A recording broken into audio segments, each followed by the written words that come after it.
누가복음 9장 51절부터 62절까지 합독하시겠습니다. 예수께서 승천하실 기약이 차감해 예루살렘을 향하여 올라가기로 굳게 결심하시고 사자들을 앞서 보내심에 그들이 가서 예수를 위하여 준비하려고 사마리아인의 한 마을에 들어갔더니 예수께서 예루살렘을 향하여 가시기 때문에 그들이 받아들이지 아니하는지라. 제자 야고보와 요한이 이를 보고 이르되 주여 우리가 불을 명하여 하늘로부터 내려 저들을 멸하라 하기를 원하시나이까. 예수께서 돌아보시며 꾸짖으시고 함께 다른 마을로 가시니라. 길 가실 때에 어떤 사람이 여짜오되 어디로 가시든지 나는 따르리이다. 예수께서 이르시되 여우도 굴이 있고 공중에 새도 집이 있으되 인자는 머리둘 곳이 없도다 하시고 또 다른 사람에게 나를 따르라 하시니 그가 이르되 나로 먼저 가서 내 아버지를 장사하게 허락하옵소서. 이르시되 죽은 자들로 자기의 죽은 자들을 장사하게 하고 너는 가서 하나님의 나라를 전파하라 하시고 또 다른 사람이 이르되 주여 내가 주를 따르겠나이다마는 나로 먼저 내 가족을 작별하게 허락하소서. 예수께서 이르시되 손에 징기를 잡고 뒤를 돌아보는 자는 하나님의 나라에 합당하지 아니하니라 하시니라. 아멘. 우리가 복음을 믿고 예수님을 따르는 그 삶에는 반드시 대가가 있어야 하고 그리고 또 예수님을 따르는 그 길에 우선순위가 있어야 한다 하는 말씀을 오늘 본문의 말씀에서 우리에게 가르쳐 주십니다. 예수님을 먼저 우리에게 보여주시는데 51절의 말씀을 보시면 예수께서 승천하실 기약이 차감해 예루살렘을 향하여 올라가기로 뭐됐다? 굳게 결심하셨다 하는 말씀을 우리가 중요하게 보셔야 되겠습니다. 이것이 예수님의 결심입니다. 지금 승천할 기약이 가까워서 예루살렘으로 가시기로 굳게 결심했다 하는 말씀은 예수님이 이제 십자가에 달리시고 죽으시기 위해서 하나님께서 정하신 그 시간을 향하여 예루살렘으로 나아가시는 길이다 하는 것을 말씀하신 것이지요. 예루살렘을 향하여 가신다라고 하는 그 길에 예수님이 굳게 결심할 수밖에 없었던 것은 예루살렘은 예수님을 환영하는 곳이 아니고 예수님을 존경하고 높이는 그러한 곳이 아니라고 하는 것입니다. 오히려 예수님은 그동안 계속 사역하였던 갈릴리가 예수님을 더 환호하고 환대하고 예수님을 추종하는 그러한 지역이라고 할 수 있겠죠. 소위 말하면 갈릴리는 예수님이 수많은 군중들로 인하여 존경받는, 높임을 받는 그러한 대접받는 자리라고 할 수 있습니다. 그러나 예루살렘은 이제 예수님께서 배척당하시고 거절당하시고 멸시를 당하시고 십자가에 죽으셔야 하는 그러한 장소가 예루살렘이라고 하는 것을 말씀하십니다. 그러니까 예루살렘으로 향하여 가시는 그 길에 예수님이 굳게 결심하실 수밖에 없었던 것은 세상적이고 인간적인 그러한 측면으로 해서는 그렇게 결심하실 수밖에 없었다는 것입니다. 왜? 그곳이 고난의 장소요 십자가에 죽어야 하는 장소이기 때문에 그렇다는 것입니다. 다시 말하면 우리의 죄를 대신 짊어지시고 예수님이 우리의 죄값을 치러야 하는, 대가를 치러야 하는 그러한 희생의 자리, 죽음의 자리, 그 자리가 예루살렘이었다라고 하는 것입니다.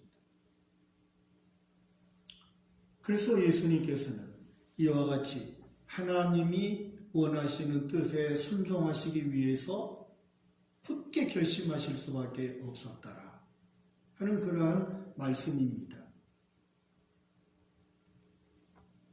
주님이 우리에게 똑같이 말씀하시는 것이죠. 예수님의 이러한 이 삶은, 그러니까 우리도 복음을 따르고 예수를 믿고 구원받는 그 길에는 반드시 하나님의 말씀에 순종하기 위해서는 대가를 치르는 그러한 희생이 있어야 되고 그런 고난이 있다라고 하는 것입니다. 그렇기 때문에 정말 우리가 복음을 믿고 복음을 따르고 복음으로 살아가는 길에는 굳게 결심이 필요하다는 것. 그것을 예수님이 우리에게 먼저 말씀하시지요. 52절부터 56절의 말씀에 보시니까 이제 저 갈릴리에서 예루살렘으로 가는 그 길에는 그 중간에 사마리아라고 하는 지역을 거쳐서 가야 하는 거죠. 유대인들은 예루살렘에서 갈릴리로 가든지 저 갈릴리에서 예루살렘으로 오든지 그럴 때는 사마리아를 거치지 않고 맨 돌아서 요단강을 건너서 예루살렘으로 들어갔다는 것이죠. 그것은 역사적으로 북쪽 이스라엘과 남쪽 유다로 나눠져 있을 때 저 북쪽은 아수르의 지배를 받고 아수르에 망하게 됐는데, 아수르라고 하는 그 나라가 북쪽 이스라엘을 지배함으로써 이제는 유대인들의 어떤 그러한 전통적인 그런 그 하나님의 신앙, 여호와에 관한 신앙을 말살하기 위해서 그들의 민족 정신을 다 말살하기 위하여 이방인들을 이주시키는 그러한 정책을 썼다는 것이죠. 그래서 이 아수르가 북쪽 이스라엘을 지배함으로써 이방인들을 이 북쪽 이스라엘의 수도인 사마리아에 이방인들을 이주시키는 거예요. 그래서 혼혈을 만들어버리는 거죠. 우리나라도 정말 전통적인 그러한 이 한민족이었지만 점점 예국에 있는 사람들, 이런 사람들이 점점 들어오게 되죠. 그래서 같이 결혼해서 살게 되는 그러한 일들로 인하여 점점 혼혈이 많아져가는 그런 지금 추세가 되는 거죠. 그와 똑같은 거예요. 그래서 이와 같이 예루살렘을 향하여 가시는 그 길에 사마리아를 통과해서 지금 주님이 가고자 하시는데 예수를 위하여 준비하려고 예수님 앞에 아마 선발대를 보낸 것 같아요. 그랬더니 사마리아 사람들이 허락지를 않았어요. 왜? 유대인이니까. 그래서 허락지를 않으니까 53절 이하의 말씀이 54절에 야고보와 요한이 우리의 아들이라고 그러죠. 성질이 급하다는 거죠. 우리의 아들, 별명이죠. 그래서 이 야고보와 요한이 예수님에게, 예수님, 저 사마리아 사람들이 이처럼 우리가 이 길을 통과하려고 하는데 허락지를 않으니 하늘에서 불을 내려서 저들을 멸하여 버릴까요? 싹 쓸어 버릴까요? 지금 그런 거죠. 그때 예수님 뭐라고 하시죠? 예수님께서 돌아보시며 꾸짖으셨다. 책망하셨다. 그러면서 다른 마을로 돌아서 가셨다라고 하는 그러한 말씀입니다. 자, 우리가 여기서 예수님의 삶을 들여다보면 예수님께서는 용서하시고 또 눈물을 흘리시는 그런 때도 있으셨어요. 그러나 또 한편으로는 예수님이 굉장히 분노하셨던 그런 때들도, 예들도 있어요. 그러니까 예수님께서는 어떤 사람에게는 정말 눈물을 흘리며 용서하셨는가? 그런가 하면 예수님이 분노하시고 화를 내시면서 화 있을진저 하시며 분노하셨던 때는 언제인가? 그것도 우리가 면밀히 좀 보셔야 할 부분이라고 할 수 있겠습니다. 제자들은 그것을 분별하지 않았습니다. 그저 자기들의 마음에 맞지 않으면 그냥 불도자처럼 그냥 쓸어버리는 그런 제자들의 모습을 또 우리에게 보여주신 것이죠. 지금 제자들 요한과 야고보 하늘에서 불을 내려서 우리를 가로막고 있는 저들을 그냥 다 불태워버리잖아요. 그러나 예수님께서는 그러한 제자들의 마음을 책망하시고, 그래서 정말 예수님은 그러한 이 폭력적인, 제자들 어떻게 보면 폭력적인 정의감이죠. 오늘날에도 여러분 폭력적인 정의감을 가진 목사들도 있고 그러한 믿는 사람들이 있어요. 이러한 폭력적인 정의감, 이것은 예수님이 책망하신다라고 하는 거예요. 주님이 원하지 않는다는 거예요. 예수님께서는 죄인까지도 세리까지도 현장에서 가늠하다가 잡힌 그러한 여인까지도 주님은 불쌍히 여기시고 용서하시고, 심지어 당신을 십자가에 못 박는 예루살렘을 향하여 눈물을 흘리셨다. 그는 언제 화내셨어요? 어떤 종교적인 그러한 위선을 가지고 하나님께 향하여 나아가는 길을 가로막는 그러한 위선자들을 향해서 예수님을 책망하시고 분노하시고, 그러한 모습 우리가 잘 보아야 된다. 행여 우리들이 믿음이라고 하는 어떤 그런 측면에서 나만이 가지고 있는 독불장군처럼 불도저처럼 그냥 밀어버리고 쓸어버리고 불태워버리고 깡그리 무시하고 그냥 나의 믿음이야 하면서 하는 어떤 그런 행동, 그건 아니다라고 하는 거예요. 불쌍히 여기고 눈물을 흘리고 자기를 희생함으로써 복음을 세워가는 어떤 그러한 예수님의 모습을 우리에게 말씀해 주신다. 그러니까 예수님은 겸손과 희생으로 하나님의 나라를 세우시고 하나님의 나라를 전파하셨습니다. 폭력을 하시지 않았습니다.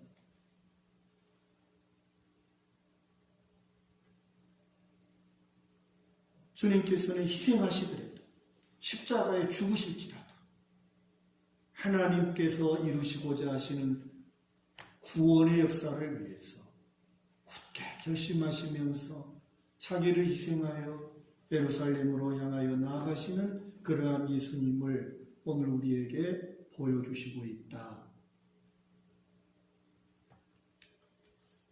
두 번째로 우리가 말씀에서 볼 수 있는 것은 영광만 바라보는 자들을 향하여 희생을 결심하라는 것, 고난을 결단하라는 거예요. 그게 제자들이 되겠죠. 그런가 하면 오늘 57절 말씀에 있어요. 57절, 58절.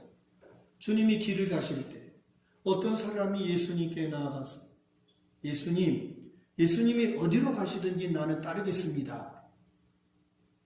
예수님을 따르겠대요. 그 사람을 향하여 예수님이 뭐라고 그러시죠? 여우도 굴이 있고 공중에 새도 집이 있지만 인자는 머리 둘 곳이 없다. 그런 말씀이지요. 그러니까 지금 이 57절에 나오는 이 사람은 예수님을 어디 어디든지 주님을 따르겠습니다. 주님이 어디로 가시든지 내가 주님을 따르겠습니다. 이 말을 하는 이 사람은 무엇을 보고 따르겠다는 거예요? 주님의 말씀을 보십니까? 영광만 본 거죠. 예수님으로 인하여 좋은 자리, 자기를 세워가고 높이고 자랑하고 하는 어떤 그러한 영광의 자리를 바라보는 거죠. 그 양지의 자리를 바라보고 예수님을 따르겠다고 말했다는 것입니다. 예수님께서는 그 사람을 향해서 복음을 따르고 주님의 말씀을 순종하며 살아가는 길에는 양지만 있는 게 아니라 음지가 있다. 좋은 일만 있는 게 아니라 고난이 있다. 희생이 있다라고 말씀하십니다. 예수님을 따르는 그 길에 희생을 당할지라도 고난이 있을지라도 굳게 결심하라. 그 결심이 없이는 예수님을 따를 수 없다라고 예수님은 말씀하십니다. 가난이 있고 정말 거처할 집이 없는 불편함이 있다 할지라도 복음을 따르고 순종하는 그 길에는 그것으로 인하여 뒤를 돌아봐서는 안 됩니다. 힘들고 어려운 일이 있을지라도 예수님처럼 예루살렘으로 향하여 나아가는 그 길에 굳게 결심하셨던 것처럼 우리가 예수님을 믿고 우리 하나님을 경외하고 섬기는 믿음의 길에 어려운 일이 있음을 알고 또 희생해야 할 일이 있음을 알고 마음에 굳게 결심하라. 그 다음 말씀을 보니까 이제는 반대로 59절에 예수님이 어떤 사람을 향하여 너는 나를 따르라. 너는 나를 따르라. 그랬더니 이 사람이 뭐라고 말합니까? 나로 먼저 가서 내 아버지를 장사하게 허락하옵소서. 아마 아버지가 질병으로 인하여 금방 죽었든지 아마 금방 죽고자 하든지 뭐 그런 상황이었겠죠. 그래서 아버지를 장사하고 와서 나로 하여금 예수님을 따르겠습니다. 지금 그렇게 말하고 있는 거죠. 여러분 이러한 말을 어째요? 너무나 자연스럽고 정말 부모가 돌아가셨다는데 너무나 필연적인 일이죠. 아버지를 장사하는 일은 굉장히 자연스럽고 필연적인 그러한 요청이에요. 그러나 예수님은 뭐라고 하시죠? 60절 죽은 자들로 자기의 죽은 자들을 장사하게 하고 너는 가서 하나님의 나라를 전파하라. 이 말씀 뭐예요? 아버지를 장사하고 와서 예수님을 따르면 안 됩니까? 이렇게 말할 때 예수님은 단호하게 거절한다. 단호하게 예수님이 거절하셨다.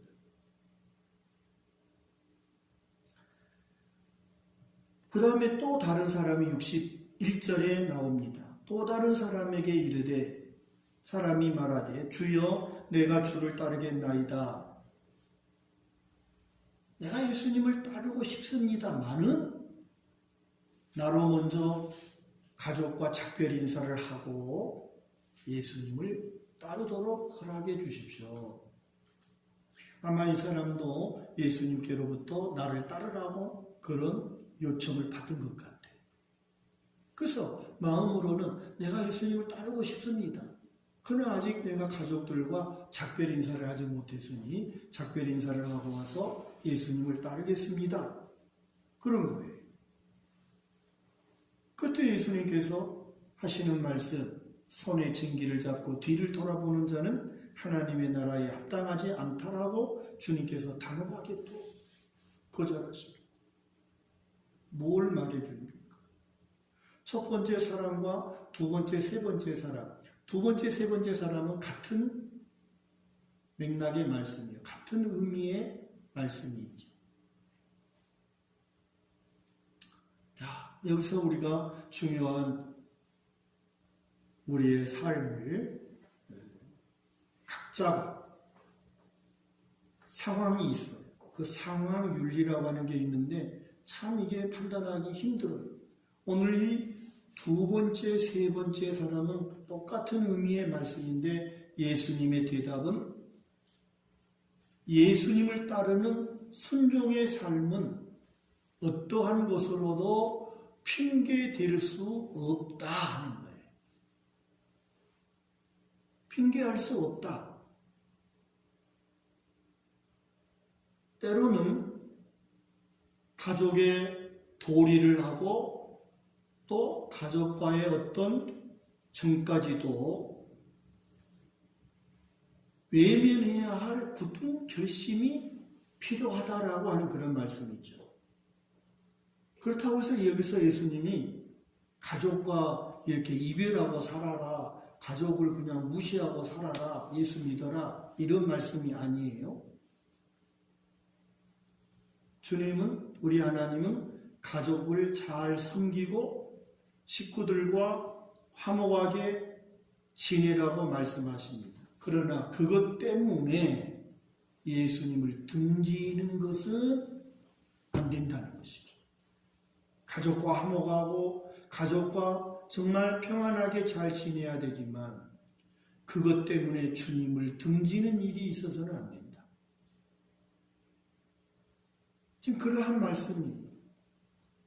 그래서 이처럼 아버지를 장사하는 일, 가족을 작별하는 일, 이것이 예수님을 따르지 못하도록 가로막는다거나 예수님을 따르지 못하도록 발목을 붙잡으면 가족이 예수님의 제자로 살려고 하는 그러한 나의 삶을 가로막는다며 주님을 우선순위해라. 예수님을 따르는 것을 먼저 선택하라는 거예요.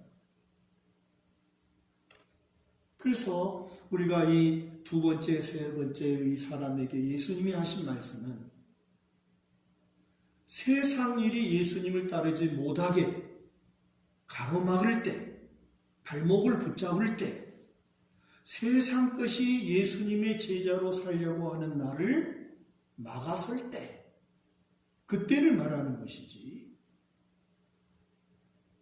그래서 정말 우리가 믿음으로 살지 못하도록 가로막는다거나 나의 믿음을 등지게 한다거나 나로 하여금 믿음으로 사는 것을 가로막는다고 할 때는 예수님을 따를 수 있는 굳건한 결심이 필요하다.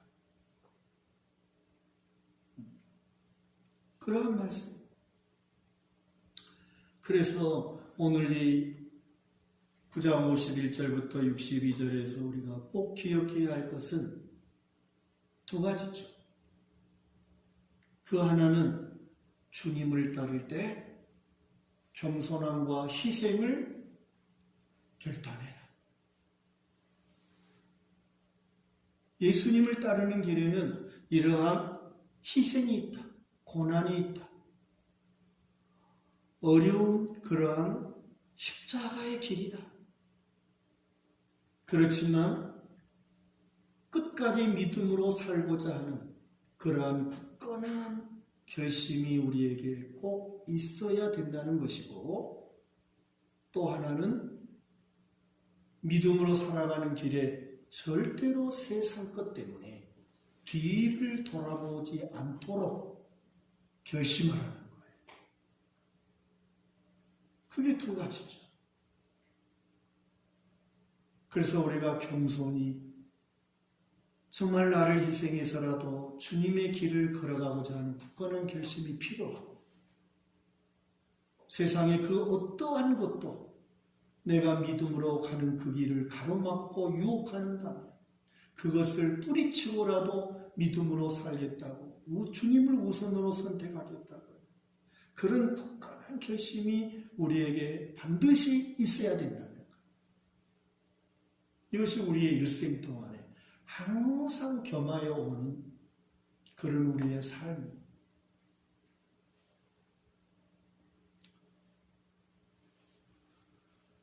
주님을 믿고 우리 하나님의 말씀에 순종하며 나아가는 길에 여러 가지 힘들고 어려운 일이 있을 수 있습니다. 희생이 필요할 때가 있습니다. 정말 주님도 그러셨죠. 누구든지 나를 따라오라. 자기를 부인하고 자기 십자가를 지고 나를 따르라고. 그 십자가를 지라는 것은 예수님을 따르는 길에 어떠한 고난과 희생도 감수하라는 거예요. 그 결단이 있어야 돼요. 그런 굳건한 결심이 있어야만 예수님의 제자로 살아갈 수 있다. 그 말씀이죠. 절대로 영광만 보지 말아라. 출세와 성공만을 위해서 예수 믿는다는 것, 그 생각 버리라는 것, 내려놓으라는 것.